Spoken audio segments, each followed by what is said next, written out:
Hello, magandang umaga mga kaibigan, no? So, update lang tayo sa mga alagang manok natin, no?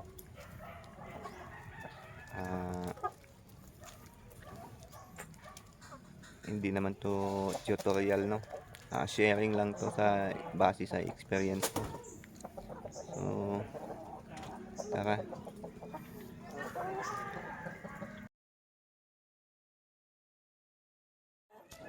So, ayan na, binitawan ko sila.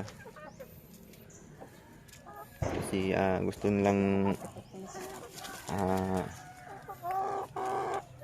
mag-ikot-ikot. Pumipilit talaga na lumalabas na.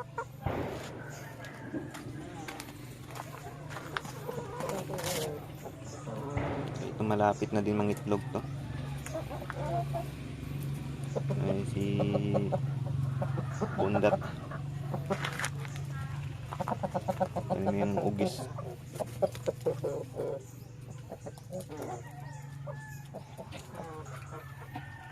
So, ito yung update ng Brahma ko, no, na pinainom ko ng SMB 500. So, okay naman siya. Kumakain naman ng malakas, kaso iba na talaga yung ano niya, kilos niya. Bulag yung kabilang mata niya. So, hindi ko pa ginalaw yung mata niya.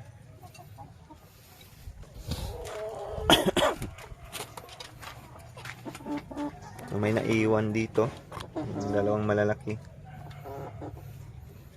Hindi sila masyadong malikot. Hindi sila nakipag-unahan na lalabas.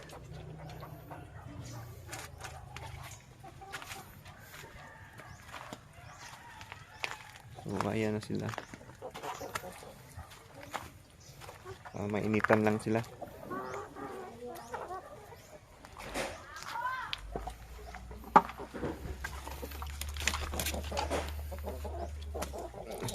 Dito yung isang Jersey Brahma, laging nakakawala sa kulungan. Binubutas niya yung net niya.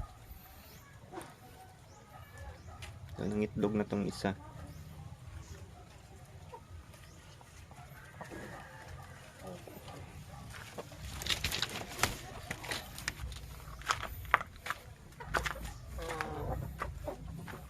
So, ayan, oh. Bulag na yung isang mata. So, hindi ko pa ginalaw. Binuksan kung anong merong dyan. Pero malakas naman siyang kumakain, no?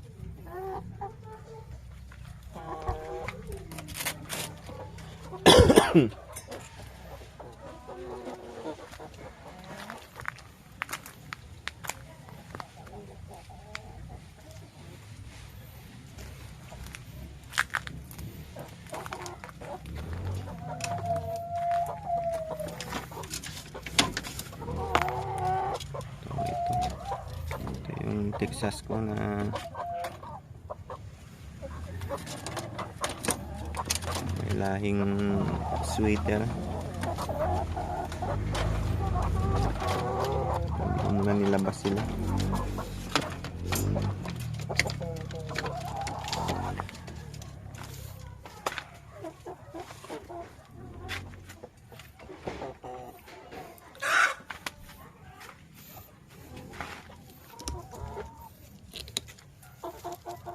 Ito yung Rhode Island ko, nag-iisa na lang. Tapos 2 taon na siyang yung sipon niya, namamaga yung mata. So, ilang LPC yung pinang-inject ko, tapos yung Berbicto. So, dati yan, talagang nagtutulo yung sipon niya. Sana lang yung isa na iwan kasi mahirap pala alagaan tong Rhode Island kapag tag-ulan at taglamig. Magkaka-pisik sila. So, yung pisik na tatanggal sa Berbicto.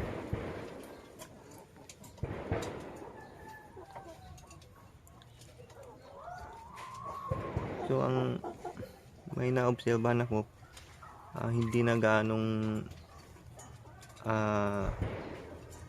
namaga yung mata niyan kaysa dati. So may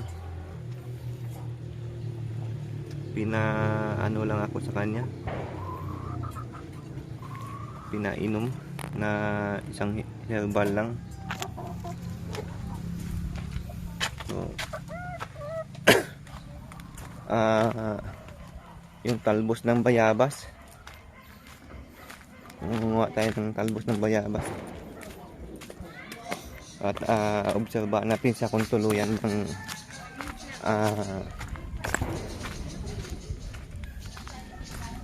gagaling.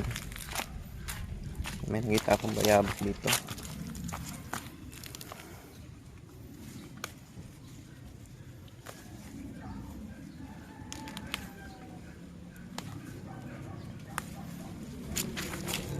Bayabas.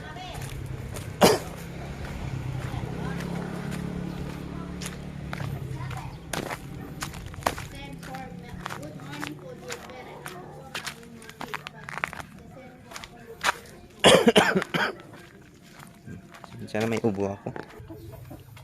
So ganito lang yung ginagawa ko.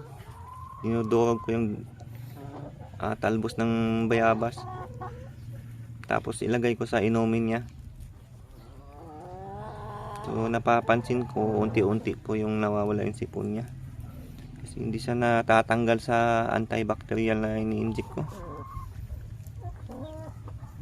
So ganyan lang.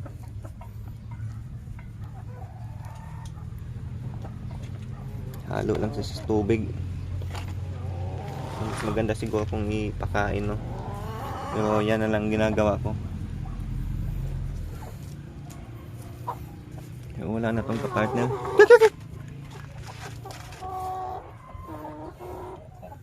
Siya na lang mag-isa.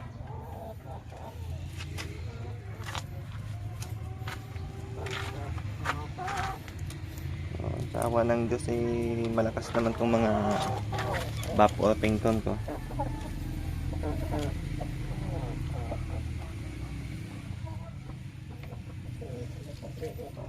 Malapit na ito ng itlog. Kompleto na yung buhok na sila sa katawan nila. Malaki itong isa.